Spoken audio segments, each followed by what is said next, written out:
The Last Holiday Concert. This is by Andrew Clements. You may have read the book Frindle, and that would be the same author. Chapter 1. Palmer Kids. Hart Evans sat in the front row at the second big assembly of the year. The kids from the last few homerooms hadn't found their seats yet, so there was plenty of noise. Hart turned and looked around the auditorium, sweeping his eyes from left to right. There were still a lot of unfamiliar faces in the crowd, even after 2.5 months of school. Then, as the last group of kids sat down, Hart saw something he had never noticed before. What Hart saw was the complete sixth grade, almost 400 students. The thought that came to him was like a vision, a burst of understanding, and Hart said to himself, "We're the Palmer kids now." In the town of Brentberry, kids went to kindergarten, first, second, third, fourth, and fifth grades at Collins Elementary School or at Newman Elementary School. Like two streams tumbling down different sides of the same hill, the Collins kids and the Newman kids bubbled along separately for 6 years. Those two streams of children flowed together for the first time at Palmer Intermediate, where they became a swirling pool of sixth graders. Palmer Intermediate School contained the sixth grade, the whole sixth grade, and nothing but the sixth grade. Every fall, it took a couple of months for the new sixth graders to stop thinking of themselves as Newman kids or Collins kids. By October or November, it began to sink in. We're the Palmer kids now. So Hart was right on time. Hart Evans liked being at Palmer Intermediate. It was so different from elementary school. Part of that had to do with the building. Everything was bigger. Bigger gym, bigger cafeteria, bigger playing fields, and a big auditorium with a full stage. Until about 15 years ago, Palmer had been the junior high school, and that's what it felt like. That's also how Palmer School was run, like a junior high. All the kids had lockers. They had homeroom in the morning and then moved from class to class, subject to subject, teacher to teacher for the rest of the day. It was a whole new experience. Making the jump to Palmer Intermediate made Hart feel like he was finally getting somewhere. One of Hart's favorite things about Palmer School was that his little sister Sarah was somewhere else. She was in fourth grade now, 2 years behind him, back at Collins Elementary. Since her first day of kindergarten, Sarah had been like a piece of gum stuck to the bottom of Hart's shoe. She had never missed a chance to tease or bother or embarrass her big brother. Plus, Sarah was nosy and a huge tattletale, and she had never accepted the fact that Hart was the most popular boy at Collins Elementary School, which was true. Sarah didn't understand why everybody liked her brother so much, but clearly they did. Who always had 15 guys crowding around his table at lunch? Hart. Who got picked first at recess for baseball or dodgeball, even though he wasn't the best player? Hart. And who got invited to everybody's birthday party, at least 2 invitations each week, all year long? Same guy. Hart. Sarah knew a different side of Hart Evans. At school, he was Mr. Cool. At home, he was more like a nerd, or maybe a mad scientist. Hart even had his own workbench, which was really just an old corner desk. It had 4 skinny legs and one wide drawer that ran across the longest side of the triangular top. He had spotted the desk at the end of someone's driveway one Saturday morning on the way back home from soccer. "Mom, quick, stop the car. I need that desk. It's perfect." "Honey, that's just junk. You already have a nice desk." "But that one's for schoolwork, Mom. I need a place where I can make things and mess around, like for science projects. It'll fit right into the corner back by my closet. You won't even know it's there." But his sister Sarah knew it was there. When Hart wasn't home, she would snoop around to see what kind of goofy stuff he was up to, like using the electric drill he had gotten last Christmas to make tiny holes in pennies and bottle caps and acorns and pencils and just about everything else, like using glue to make sculptures out of nails and chunks of rock and rusty nuts and bolts, like making huge fake boogers out of dried rubber cement, or using bits of blue and green bottle glass to make weird little stained glass windows. And how had Hart melted all those plastic milk jugs into that big lumpy mess? And why did he have so many different kinds of rubber bands? Bags and bags of them. Ever since nursery school, Sarah had been trailing along 2 years behind her brother, and her identity was always discovered. "Your last name is Evans, right?" That was usually the first question. Then Sarah would see the teacher size her up and slowly put it all together: the shape of her face, her blue eyes and sandy brown hair, her slim build and slightly above average height, just like her brother's. And then the teacher would get this cheery look on her face and say, "Oh, yes, you must be Hart's little sister, right?" And Sarah would nod and smile. By second grade, she had stopped smiling. And in the third grade, Sarah had said, "Yes, Hart is my fantastic, wonderful, glorious older brother, and I would appreciate it if no one mentions his name again, ever." Sarah's friends would say, "Hart Evans is your brother? He's so cool." And Sarah had to explain that, based on her observations, Hart was actually a total dweeb. But all that was in Hart's past. Sarah didn't even ride the same bus with him anymore. At Palmer Intermediate School, Hart was on his own. Palmer kids. Looking around at all the sixth graders, Hart wrestled with the idea. He couldn't put it into words, but he got a strange feeling, like he was looking at himself in the rearview mirror of a time machine. He saw that these 400 kids were going to travel into the future with him. These were the kids he'd be on teams with in junior high and high school. They'd go to football games and dances together. They would get their driver's license and go hang out at Pete's Diner. These were the kids he would graduate from high school with, these Palmer kids. He was looking at his class, really looking at it for the first time. Then Hart Evans, the visionary seer of the future, remembered the tangled wad of rubber bands in his pocket, and in a split second, he was a sixth grade kid again. Not that Hart had immediate plans to launch a rubber band. No way. Not during an assembly, and certainly not from the front row. Much too dangerous. Hart hadn't been caught shooting a rubber band in over 2 years, and he planned to keep it that way. No, the rubber bands in his pocket were for later, after lunch, because after lunch it would be time for chorus.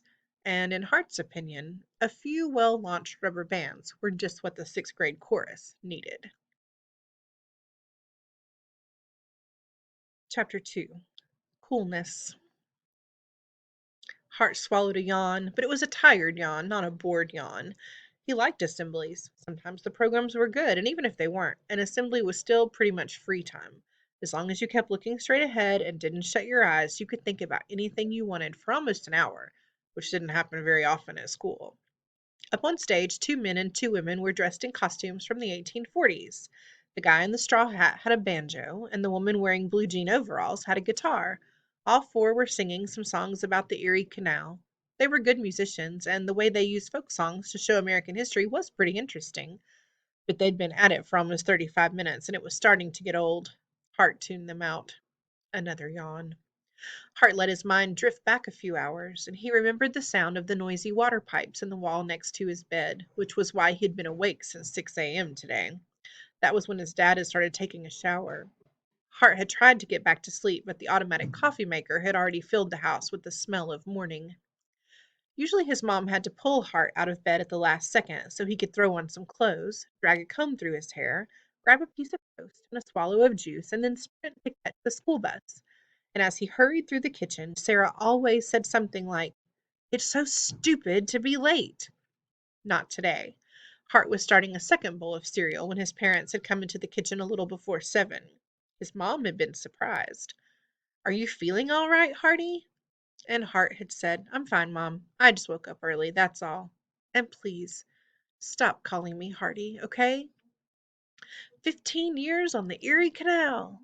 Up on stage, the 2 men came out wearing a mule costume and began towing a barge around. Hart smiled, but he kept thinking about the morning. It had only taken his dad about 3 minutes to get ready, scanning the front page of the morning paper while he poured coffee into his travel mug. Then Mom had handed him a toasted bagel wrapped in a napkin, got a kiss in return, and Dad was all set to go. That's when Hart had popped the question. "Dad, can you drive me to school today?" "Sorry, Hart. I've got to beat the traffic, and if I drove you now, you'd be there almost an hour early." After the front door closed, Hart had listened for the rumble as his dad started the new sports car. He'd only had it about 3 weeks. "Low bridge! Everybody down!" The performers were trying to get the sixth graders to sing along on the chorus of the song. It wasn't working. Hart thought, no wonder Dad gets up early and drives to the city every morning. With a car that sweet, who wouldn't? Hart couldn't wait to get dropped off at school in that car. He could see it. His dad would turn into the wide front circle, whip past the parked buses, and come to a crisp stop at the front walk. The door of the silver roadster would swing open, and as all the kids turned to stare, Hart would step out. He'd slam the door, wave to his dad, and then the little bullet car would blaze off down Highway 12. That hadn't happened. Not yet. But it wasn't like Hart actually needed any help in the coolness department. Hart Evans was well on his way to becoming the most popular boy at Palmer Intermediate, just like he had been for the last 2 years at Collins Elementary School. It had never been a contest. Plenty of guys at school were more handsome. A lot of guys were tougher, and some were smarter, too. Didn't matter. Hart was still the coolest. Even his name was cool. Hart, which was short for Hartford. Also a cool name. Zach Banks and Alex Neely were Hart's two best friends at Palmer Intermediate. Alex was a little taller than Hart, but not at all athletic. He loved to read, and he had a quick mind and a sharp sense of humor. He lived near Hart, and they'd gone to Collins Elementary together. Hart called Alex whenever he had a computer issue, or whenever he didn't understand an assignment, or any time he needed a good laugh. And they still sat together on the bus every morning, just as they had all through grade school. One of their strongest common interests was in the junk collecting department. The trash pickup in Brentberry was early Wednesday morning, and when the weather was right, Hart and Alex rode their bikes around for a Tuesday night treasure hunt. Alex understood that Hart was popular, but he wasn't impressed, except by the way girls talked to Hart. Right before the Halloween dance, Alex had said, "I give you permission to put in a good word about me to Regina, or maybe Emily, or Caroline, or Sue, or any girl, please." Zach was a different story. Zach had dark, curly hair and a big smile, and he was the best soccer player in Brentberry's junior league. He was plenty popular on his own, but during the first week of 6th grade, Zach had looked around and decided that being friends with Hart would be a smart move. They were in the same homeroom, so it had been pretty easy. "You and me, Hart," Zach said one day with a wink. "We've got it made." And there was some truth to that, and Hart knew it. The difference was that Hart didn't work at being popular. It came naturally. Just this morning, milling around in the crowd outside the auditorium, at least a dozen different kids had smiled or waved at Hart, trying to catch his eye, hoping for something in return. Because if Hart noticed you, it made you feel good. And Hart was generous. He nodded at Lee and smiled at Steve and said, "Hey, Tommy." And then came a nod to a guy on the other side of the hall. And then, "Dan, how's it going? Great shoes. Those new?" And it wasn't a fakey nice. Hart was for real. No one was immune to Hart's good nature and his easy self-confidence. When he apologized as he turned in his first social studies report a day late, Mrs. Mouty had said, "I'm still going to have to lower your grade, Hart." But she didn't. When Hart got caught swinging on the rope in the gym, Mr. Harvest shouted, "Evans, that'll be 10 laps after school." Then, when a smiling Hart Evans showed up at 3 o'clock sharp, the gym teacher growled, "Go on, catch your bus, but don't let it happen again." Hart could have charmed the hairnet off a cafeteria lady. It was almost Thanksgiving, but to Hart it felt like the school year was practically over. The days flipped by, and 6th grade at Palmer Intermediate was turning out to be a breeze. His friends were good, his classes were only a minor disruption in his busy social life, and the homework wasn't too bad either. In short, school was great. Hart felt like he owned the place. Except that is on Monday, Tuesday, Wednesday, Thursday, and Friday, right after lunch. Because that was when it was time for chorus. And for Mr. Minert. Hart actually loved the music.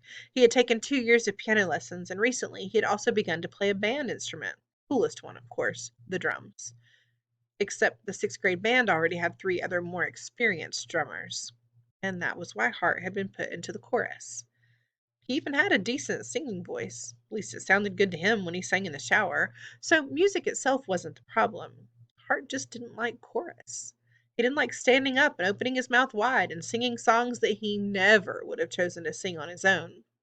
Hart liked his music and his songs, and he liked to sing them his way, not Mr. Minert's way. And then there were the concerts. They were the worst part of the whole deal. The school year seemed like an endless flow of programs and performances. First, it was the Halloween spooker, and then came the holiday concert, and then the midwinter sing-along. Then the Spring Has Sprung program, and finally, the graduation celebration. Concerts meant learning new songs, and that meant singing them over and over again. And then there was the whole rigmarole of standing up and sitting down together and walking on and off the stage and not fidgeting on the risers and holding a little folder of sheet music and wearing the white shirt and the black pants and the black socks and the black shoes. Hart was sure that Mr. Minor had designed the entire chorus experience so it would be as awkward and annoying and uncomfortable as humanly possible. Chorus simply was not cool. Not one bit of it, which meant that chorus cramped Hart's style in the worst possible way. Because at one end of the Palmer School universe there was Hart, in his slowly rotating galaxy of ultimate coolness.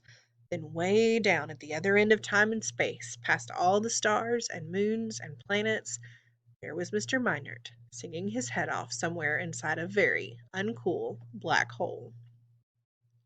Since it was almost Thanksgiving, Mr. Minor was already doing the big push to get ready for the holiday concert.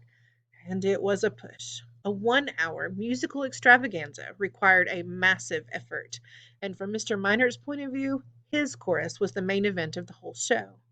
For over a week, Mr. Miner hadn't even tried to tell any jokes. He'd been stiff and grumpy and more demanding than ever. Just to pass the time away.